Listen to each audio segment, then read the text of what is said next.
Hi Pisces, this is your love reading po. This is timeless reading. This is our second channel. So i-click nyo po yung video. Tapos sa baba ng video may love job channel po. I-subscribe nyo po kung pwede. Tapos i-click nyo po yung bell notification para malaman nyo na may bago tayong video.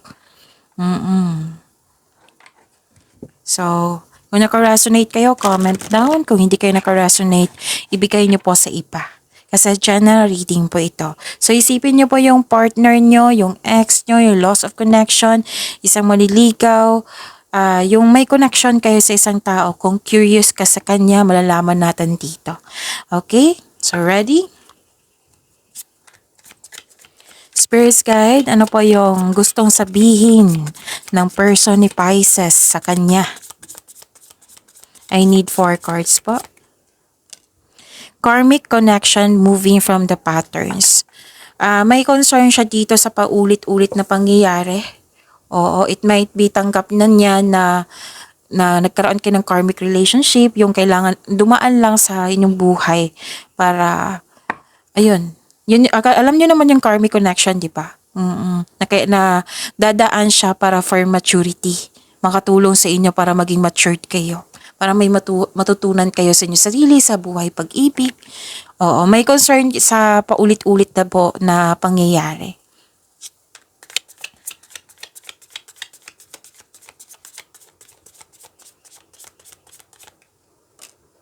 I can't take being away from you any longer. Hindi po daw niya matiis yung nagkaroon kayo ng pwedeng disconnection or hindi na kayo nag-usap or long distance relationship ito.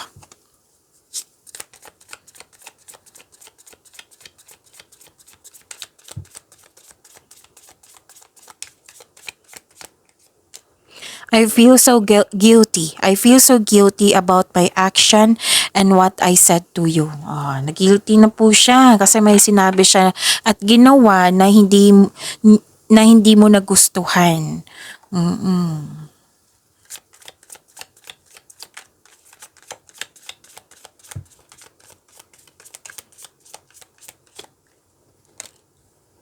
I will take action soon.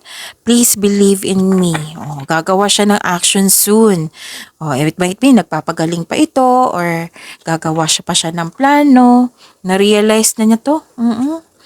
Tapos gagawa siya ng action. Sana'y maniwala ka sa kanya ulit. Sabi niya.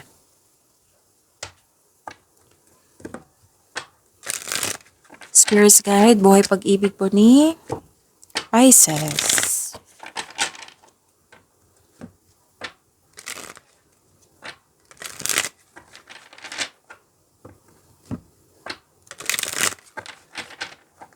Para po ito sa inyong love life, Pisces. Spirits guide, kamusta po ang energy sa love life po ni Pisces? I need 2 cards po. Okay.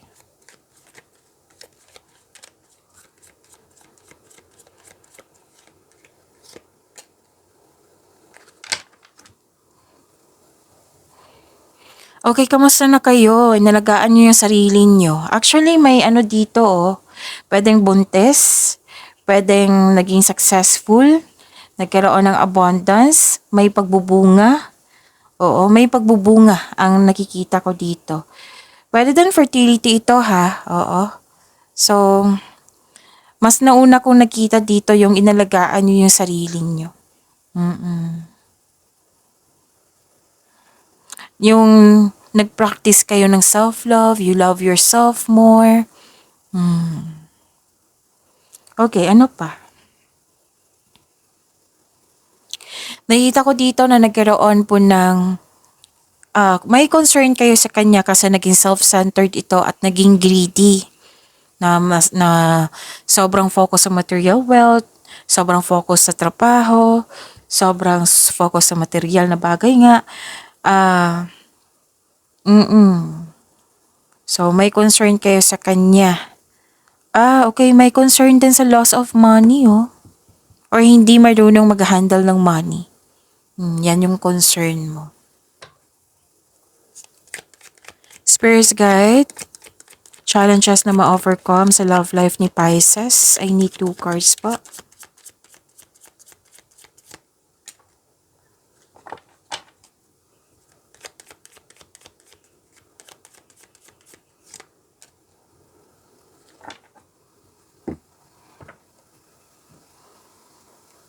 Nakikita ko dito na nagkaroon po ng mabilis ang pangyayari.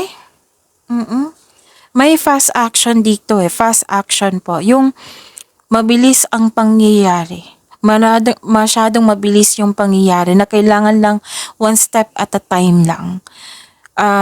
Parang nagmamadali dito pwedeng nagmamadali para kunin yung information, nagmamadali sa inyong relasyon, kaya nagkaroon ng disconnection. Basta nagmamadali, naging aggressive. Naging aggressive din ang nakikita ko dito. At nakita ko rin dito na nagkaroon po ng clarity. Okay, mag-uusap kayo nito. Kakausapin ka niya. Kaya nga may sabi dito na action, di ba? Kakausapin ka niya. Masinsinang pag-uusap to so sa kailangan ng improvement na communication dito. So ang ilan nga sa inyo dito, may alinlangan na kausapin ko ba to or hindi? Mag-i-invest pa ba ako ng time or hindi? May hesitation pero mas nangingibabaw yung most likely na mag-uusap kayo. Spirits guide, kamusta po ang energy sa love life ni Pisces? Ano po yung next action niya? Kamusta yung nararamdaman niya? Ano pa po yung gusto niyang sabihin kay Pisces? I need 2 cards po.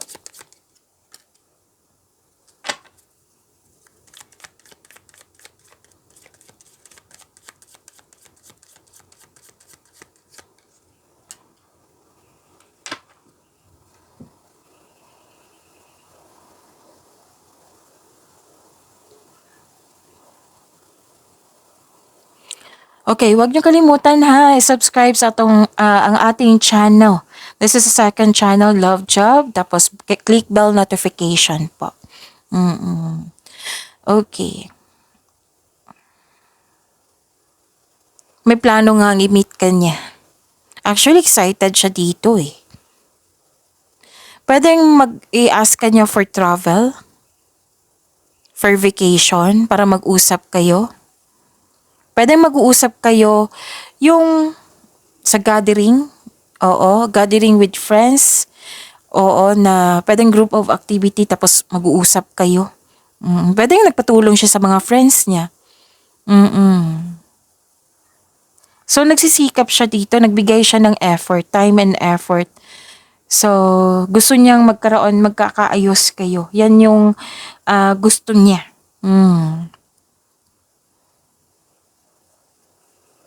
Nasaktan po daw siya.